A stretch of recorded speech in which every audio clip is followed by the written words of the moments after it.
Sigga Dögg kynfræðingur að gefa út nýja bók fyrir ungmenni og foreldra sem heitir Kynvera. Hún Sigga Dögg líka mikil áhugakona hrekkjavöku og allt sem henni fylgir.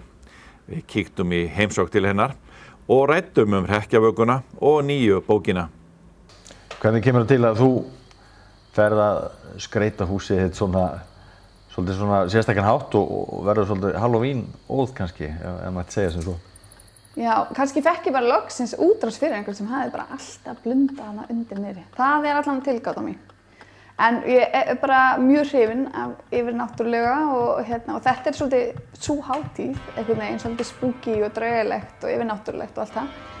Og það var eiginlega ekki almennilega fyrir en ég kannski eignast börn sem ég fyrir að hugsa, ok, en hvað væri gaman að skreyta og bjóða krökkum. Og ég rosa sjálf fyrir upplifanir, þú veist, mér finnst gaman að fara á nýlistasöfn þar sem að þú kannski svolítið árás á skilningarvitin og þú ert hvert á ég að horfa og hvað ég að skoða og mér langar svolítið að gera það við heimilið. Og mér finnst ég í rauninni ár frá ári alltaf byggja ofan á og gera massífara og stærra og meira og mér finnst það bara mjög skemmtilegt. Hvað endar þetta svo? Þetta endar vonandi í bara skipulögðum heimsóknum í eitthvað spooky hrekkjavökuheim. Hvernig finnst þér þessi hátíð? Hún náttúrulega tengir svolítið Reykjanesbæ sterkum böndum út af einmitt grönnum okkar fyrir kananum. Tengjur svolítið við það kannski einhverju leyti? Já, ég myndi segja algjörlega. Ég meina það voru allir krakkar, þegar ég var unglingar, það voru allir krakkar sem stálust upp á völl og var að reyna að komast upp á völl og ég sjálf fekk að fara upp á völl þegar mamma vann þar og þegar maður var að segja frá því í skólanum, maður hefði farið í hvernig gangarnir voru skreyttir og maður hefði fengið að fara í þessar veislur og maður gæti sýnt allt nammið og allt þetta. Fólk öfundaði mann bara massíft og ég var bara eitthvað vá, þetta svo skemmtilegt. Af hverju þetta ekki hér? Af hverju erum við ekki með í þessu partíi? Og hvernig finnst þér Íslendingar núna meðtaka þetta? Mér finnst bara að vera átrúlega gleði að byrja, og mér finnst einmitt fólk svolítið vera að taka þessu fagnandi en taka þessu meira finnst mér út frá krökkunum sem náttúrulega frábært. Það eins og það sem maður sér í Bandaríkjunum en hrekkjavakan, þar ekkert alltaf eitthvað hræðileg, hún líka alveg krúttleg og dúlluleg og það einhvern veginn nýr armur, það eins og eitthvað baby útgáfa, krúttuð útgáfa af hrekkjavakunni.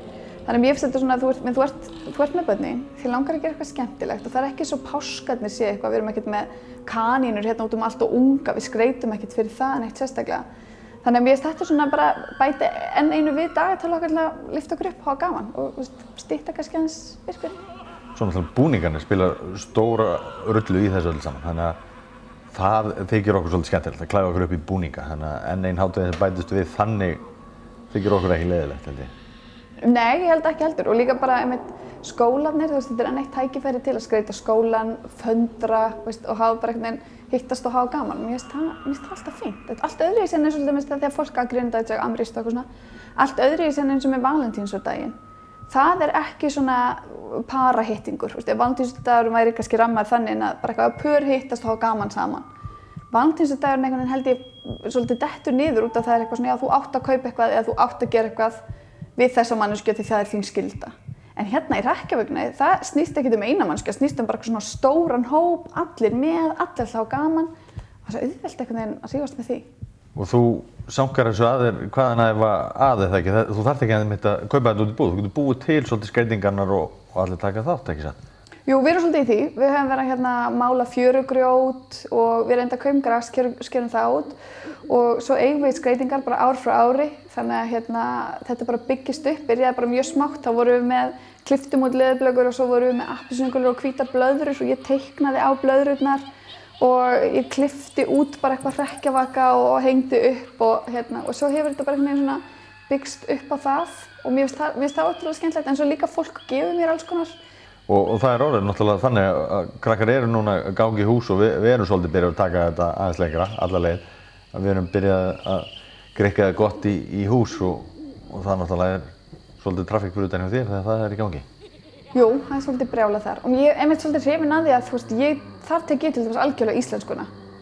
Og ég reyna að segja hrekkjavaka og ég einmitt algjörlega í þessu grikkur eða gott. Og ég segi það alveg þegar einhver kemur og segir trick or treat, þá ég bara eitthvað eða ertu með íslenskuna og þá eitthvað og ég segi hvað þetta á íslensku? Grikkur eða gott? Já, ekkert mál, gjörðu svo vel.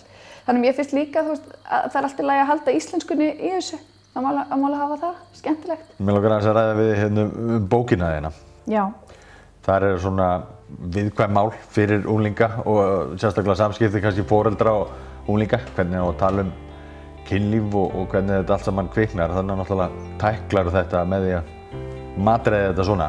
Hvernig ertu að koma þessu fram einmitt í bókinni?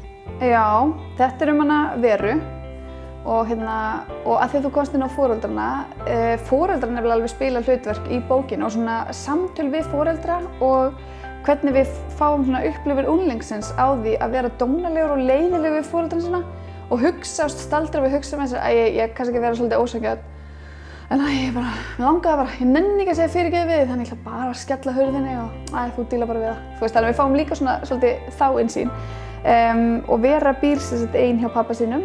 Mamma hennar dó við að fæða hana, þau búa bara 2 saman og pabbi hennar með mjög mikinn umhverfiskvíða og hann svona dumpster diver sem að sletti, þannig að hann að kafa í gámum og þau borða bara útrunnin eða ókeypis mat eða allt sem á mega afslætti, þannig að það kemur rosa umhverfisvinkill inni í gegnum hann og hann til dæmis handsaumar dömbindin hennar, hún að byrja á blæðingum, bíða eftir að byrja á blæðingum þegar við komum niður í söguna. Og hann svo spenntur og langar að halda túrpartí og svona æðislega femínískur og framsækinn pabbi. Þannig að það svolítið gaman að líka taka bara, að leyfa foreldrum að vera með í sögunni án þess að þessu ósanngjarn eða leiðinleg og ein vinkona Veru til dæmis mæður hennar. Þær eru mjög svona opnar og í andlegum málefnum og þú veist, gaman líka að foreldrar fá svolítið jákvæða sýn án þess að vera einhvern veginn, þú veist, mist oft foreldrar gerðir að grýlum. Stundum, í unglingabókum, ekkert öllum en stundum. En þetta fjallar sem sagt hana, já, Veru og þetta rauninni bara ágrip inn í dagbókina hennar og þessi bók byggir rosa miklu leyti á bara mér sem ungling og ákveðinni atburðarás sem átti sér stað þegar ég var unglingur. Þannig að Vera svona til hliðar við mig, þú veist, það margt mjög líkt með okkur og mikið af samræðunum eru orðrétt eitthvað sem gerðist hjá mér en svo annað sem ekkert líkt og ég nota sem hefur komið upp í fyrirlestrum í kynfræðslu.